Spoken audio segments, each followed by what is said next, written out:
Nous sommes au GIFAC 2023 et Radio Génération est là pour encore une fois parler de développement durable. Alors, déjà, donnez-nous vos impressions par rapport à ce salon. Alors, je voudrais remercier les initiateurs de ce salon. C'est le ministère qui organise ce salon, justement pour faire la promotion de l'écologie et surtout attirer l'attention des uns et des autres pour dire qu'il y a péril dans la demeure si on ne fait rien. Parce que notre planète est menacée par les effets du changement climatique. Et on sait que la jeunesse est la force vive. Et conformément aux vœux du président de la République, cette GIFAC est orientée vers la jeunesse. Mais on fait surtout la promotion des start-up pour que ces start-up-là apportent aussi leur contribution, leur esprit de créativité pour remédier aux effets du changement climatique. Donc c'est un plaisir pour nous, d'autant plus que moi je suis du ministère aussi, c'est nous qui organisons cela et on vous dit merci de participer à travers votre radio pour couvrir cet événement en direct de l'Atri Events. Merci beaucoup madame. Mais avant que nous partions, on a parlé de start-up, donc nous on dit start-up verte comme emploi vert et on voit que c'est le secteur des jeunes prennent encore les pas. Quand on parle d'environnement, quand on parle de développement durable, il y a certaines personnes qui pensent que c'est pas pour elles. Quel est le message à l'endroit de ces personnes? Bon, c'est à tort de penser, mais c'est tellement que ça peut être dû aussi à une question d'ignorance. Mais ces journées-là sont organisées surtout dans le sens de faire prendre conscience et d'attirer l'attention des uns et des autres pour dire que nous sommes tous concernés.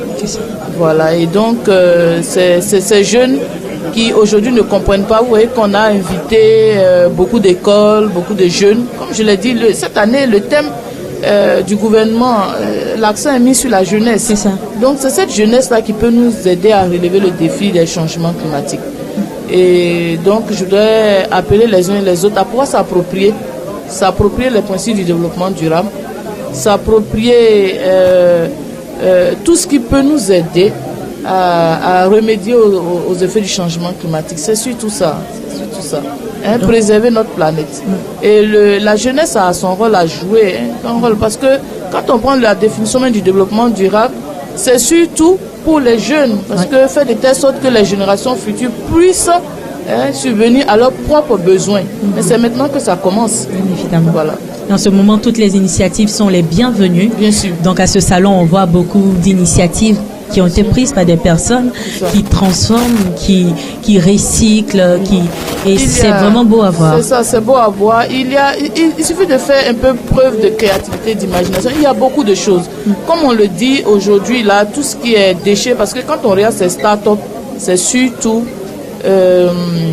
l'utilisation des déchets comme matière première pour leur innovation. C'est ce qu'on voit, parce que quand on regarde, par exemple, ceux qui font les pavés, ce sont les déchets de sachets de plastique. Oui. Voilà, quand on regarde ceux qui font le beurre de karité et autres, il y a les copeaux là du karité qui sont utilisés comme combustible. Oui. Vous voyez? Donc, c'est tout ce qui est rejet qu'on n'utilise pas aujourd'hui qui a de la valeur. Et il y en a autour de nous, mais seulement il faut ouvrir les yeux. Et ce type de salon permet aussi de montrer aux jeunes qu'il y a de la matière autour de nous. On n'a pas besoin d'aller loin en fait. Il y a de la matière autour de nous et qu'on peut utiliser pour faire quelque chose. Parce que tout... c'est vrai, on va à l'école, mais si on ne peut pas travailler dans l'administration ou bien dans un... On peut faire preuve d'imagination et puis utiliser tout ce qui est autour de nous et puis se valoriser dans la société. C'est ça. Voilà. Vous le dites bien, le secteur, il est vaste et on finira pas de l'exploiter, en tout cas de sitôt. Il y a toujours de la matière, chacun a sa place. Chacun a sa place. Chacun a sa place, c'est bien dire. Et par rapport, pour finir, par rapport à l'éducation de cette jeunesse-là, c'est vrai, sensibiliser, informer, mais il y a aussi une éducation de base qui fait que on sent le développement durable dans toutes nos petites actions quotidiennes et tout ça. Et quelles sont les voies, par exemple, de cette éducation? C'est vrai qu'au niveau, on sait qu'il y a des filières qui naissent de plus en plus au niveau de l'université pour enseigner. C'est déjà bien, c'est déjà à féliciter, mais on pourrait aussi multiplier des voies d'éducation? Oui, l'éducation c'est vaste. Hein. Il y a l'éducation formelle là qu'on connaît en allant à l'école, en s'asseyant sur les bancs à l'école. Mais il y a aussi l'éducation, l'enseignement tout au long de la vie qui s'apprend. Oui. Voilà, ce n'est pas forcément à l'école. On peut aussi apprendre en dehors du cadre formel de l'école. Vous comprenez? Donc, au niveau du ministère de l'Environnement, le département que je dirige essaie de faire de son mieux pour sensibiliser la population, éduquer la population, parce que l'une de nos missions, surtout, c'est de sensibiliser, informer toutes les couches de la population et faire de telle sorte que chaque couche s'approprie le développement durable. Ça passe aussi par l'éducation, comme vous l'avez dit. Voilà, donc l'éducation, ce n'est pas forcément en intégrant peut-être des modules dans l'enseignement, ce n'est pas seulement ça. Mais le fait de sensibiliser, d'organiser ce genre de salon, d'atelier, tout ça, ça participe de l'éducation de la population. Bien évidemment. Ça participe de l'éducation de la population. Et nous faisons de notre mieux au niveau des écoles pour promouvoir un certain nombre les éco-gestes, par exemple, dans les écoles. Les éco-gestes, pour que déjà tout petit, on sache comment déjà préserver notre environnement en gérant bien nos déchets, en gérant, en sachant consommer l'eau, par exemple, parce que les enfants gaspillent beaucoup. Oui. Aujourd'hui, nous faisons beaucoup de sensibilisation dans cela, sur ce point en matière de gestion de l'eau. Nous faisons aussi de la sensibilisation en matière de gestion de l'énergie. Avant, les enfants n'avaient pas ce réflexe-là en sortant des classes d'éteindre les lumières. Aujourd'hui, on sensibilise de plus en plus et chacun joue son rôle d'éteindre. On évite de faire des graffitis sur le mur. Tout cela participe du développement durable. Voilà, ça. Donc il y a les éco-gestes qui sont promus dans les écoles.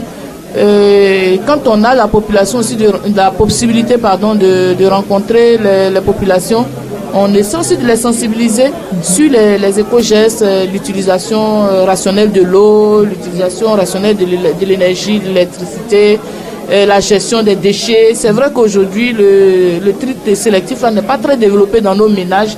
C'est pas vraiment développé, mais au niveau des écoles, on essaie. C'est en cela aussi on a besoin d'être start-up pour aider les écoles, les ménages à faire le tri sélectif. Parce que si on réussit à faire vraiment le tri sélectif, les déchets qu'on va recueillir permettra à ces start-up-là de travailler aussi plus aisément. Assez rapidement aussi. Hein. Merci.